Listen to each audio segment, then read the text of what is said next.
I, 32 female, have been married to my ex Dan, 35 male, for 6 years before we divorced at the end of 2020 due to his cheating with Kate. Kate and Dan have a son who's a toddler who was conceived and born during the pandemic while I was under high risk, and their entire affair has cost me some of my physical health, not just mental. After the divorce, Dan moved out of my house and we haven't spoken since. Last week, Dan suddenly dropped his son at my house without giving me any warning or explanation. He only mumbled that Kate was giving birth to their second child and needed him in the delivery room due to complications. He left before I could protest, and I've tried texting and calling him multiple times and have received no reply. I don't know why he thought it was a good idea, as I had plans, and they definitely didn't involve someone else's child. I ended up calling the police and told them what happened, explained it wasn't my child, and I hadn't agreed to look after him and his dad wasn't responding. They took the child and I didn't hear anything until very early hours of the same day, when my ex called, calling me an idiot as the cops found them in the hospital and forced him out of the delivery room so he could look after his child. Hence, he missed the birth of his second, and Kate had some complications, so she's in intensive care. He also started shouting, saying that his and Kate's parents are living at opposite ends of the country and have medical conditions, which means they can't look after his son. I told him that he should have used his brain cells and thought about it in advance instead of dumping the product of his affair at my house, knowing that he and I were not civil, but he was called an even bigger idiot. I've mentioned this to some of my family and friends, and while some people are on my side, others agree with my ex, saying I should have looked after the kid and was an idiot for calling the cops. You haven't spoken to this man in 3 years, and he suddenly turns up expecting you to look after the child he had with his affair partner? What? This is absolutely bonkers. Wow, bit rich of him to expect you to care about any of that after he gave zero craps about your health. Of course, it was a very crappy situation for the child to be in, but that's not your fault or responsibility. Dad put him in that situation. You are not the idiot. Also, honestly, cut out the people who think what he did is okay. I mean, I do feel for that poor kid being dropped off at a total stranger's house, who then calls the police, and the police take him to his dad, and his dad is stressed and furious. That must have been a traumatizing night for him. But you didn't decide to traumatize the boy like that, his dad did. Of course, his dad should have figured out ahead of time what the plan was for looking after a 3-year-old if his mom had to go to the hospital. Of course, the plan should not have included dump the boy on X with no notice. The cheating ex isn't the only one at fault. Good old Kate, the affair partner, was involved too. What to do with the child should have, and likely was, part of the birthing plan. They had a good 8 months to figure this out. Don't either of these mental giants have friends? Their best option was to drop the boy off at a stranger's home, expecting the stranger just to accept the situation. It's not like the child was put into the foster system. They just returned him to the responsible, cough cough, party. Good old Kate was involved too. We have no idea, honestly. Maybe Kate had devised a better plan than dump my kid at your ex's. Dan didn't want to have to carry it out. The person whom we know was at fault was the daddy. It's bizarre to think she would be okay with her kid being dropped off with her husband's ex. I would freak out even if he suggested it. Well, she did think it was okay to be a mistress, so it makes you wonder what kind of lovely people those two are. Do they have no friends who could do some semi-predictable emergency babysitting? Or did they exhaust everyone's willingness with previous BS already? My wife is giving birth. Who do I trust to watch my child? Strangers I pay? No. Friends? I don't have any. Oh, I know. A woman who is essentially my enemy. Bonkers. OP, you don't have to be a doormat to be a good human being. I, 19 female, am autistic and no one else in my family is. One of my brothers, Marcus, 29, got married to Lilith, 28 female, 6 years ago. They lived away from here, so I didn't know her that well until they moved back here a bit over a year ago. I was really happy at first to have my brother around more, but that happiness didn't last long. It started with Lilith referring to me as it. I told her she could use she or they for me, but it made me uncomfortable and she apologized.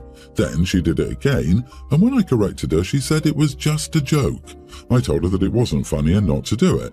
A while after that, I was having a hard time and needed to leave bowling early, and I heard Lilith say to Marcus as I was leaving, "Don't feel bad, it isn't your fault it restarted." If you don't know, restarted is a variation of a slur. I was upset and talked to Marcus a couple of days later and they told me livid. Now my family is saying that if I don't let Marcus and Lilith come, they won't. They bring it up whenever I see them or try to talk to them and tell me I'm being an idiot about it. Edit, my family knows about the texts already, they just think I'm being dramatic and weird about it. Jokes that are hurtful, especially after being told more than once how they make you feel, are not jokes, they are intentional cruelty. She's horrible. Your brother must be blind to it, but you are not the idiot for not wanting her, and her enabling partner sadly, around you. I'm so sorry your brother isn't defending you from her abuse.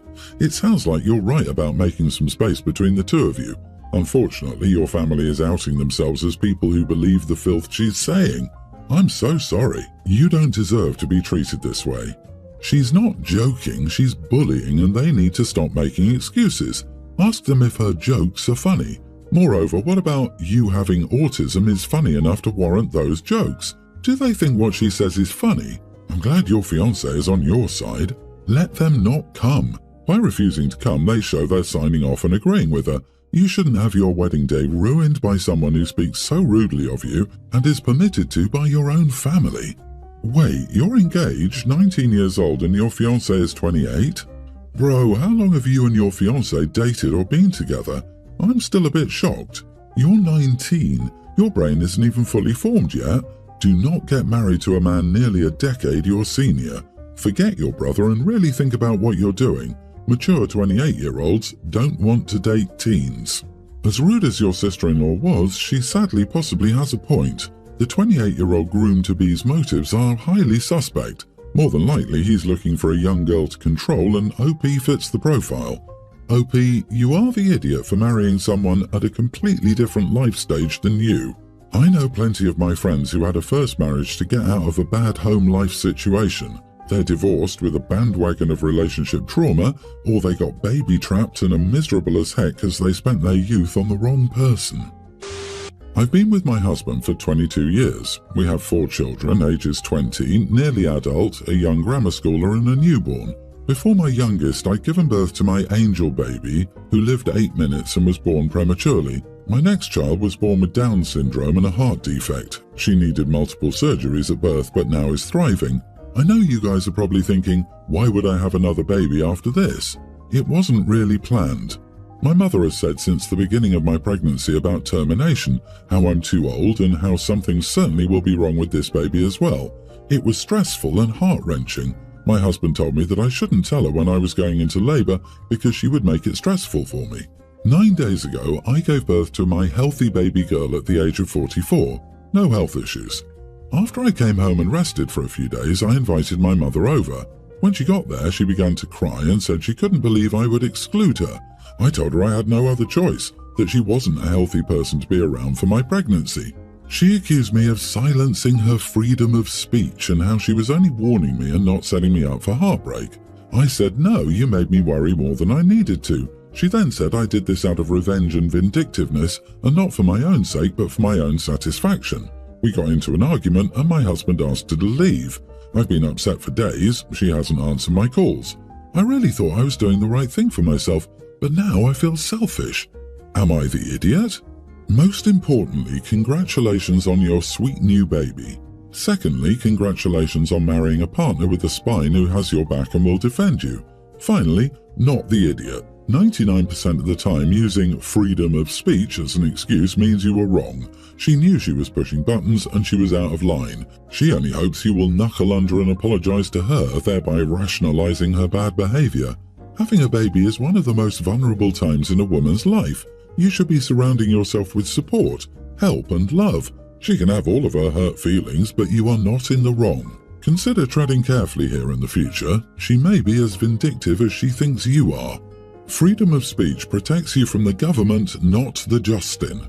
It's a concept that means you can say what you like without being arrested, not a free pass to be a jerk to people or guarantee that what you say will be well received. Congratulations on a healthy baby girl. Your mother's reaction to seeing you'd had such a fortunate and wonderful event was to cry for herself. She seems very nice. It's a shame you seem so desperately inclined to believe that she will magically change her mind about how she feels about you one day.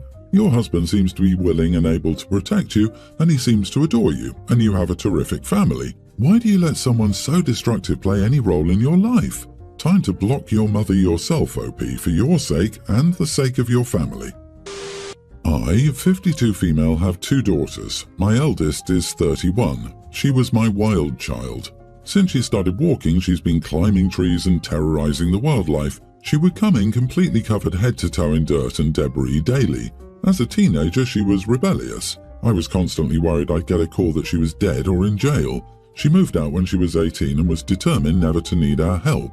As an adult, she's mature and responsible. She has a master's degree in business and is in a hospital and a couple of doctor's offices. She met her husband, 33, when she was 21, and those two were perfect for each other. They own a farm and have a set of triplets. They had infertility problems. They've never once asked for money or needed any help from us at all. Maybe to babysit every now and again, but that's about it.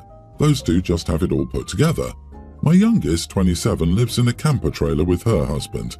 They have 5 children, and she's pregnant again. They also have several cats and dogs. Both work, but both have low-paying jobs. Both refuse to do more. I gave her just as much as her sister to go to college. She chose not to and spent it all. It seems like every week they need money for something. We pay most of their bills, power, water, car insurance, phones, etc. I don't want my grandchildren living in the dark, so I pay. Recently, my husband and I did our will and named our eldest executor of the estate. We both have some serious health problems, so we figured it was time. Honestly, we should have done it sooner, but better late than never. Our eldest didn't say anything about the money and mostly just asked questions about what we wanted her to do, how we wanted funerals and if we wanted to be buried or cremated, what to do with the estate, etc. The normal end-of-life stuff. We, my husband and I, divided our inheritance and our eldest got most of it. My reasoning is our youngest has used all of her inheritance in the money we're constantly having to give her.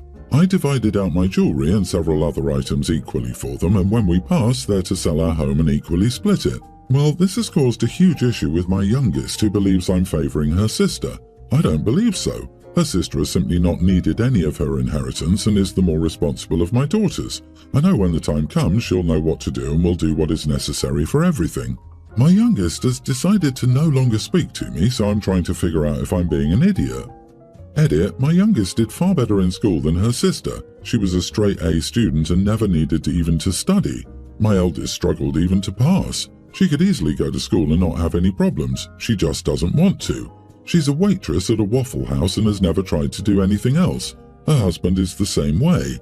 He's a stocker at a local grocery store and nothing else. They won't even clean. It looks like a tornado and a garbage truck collided in their yard and home.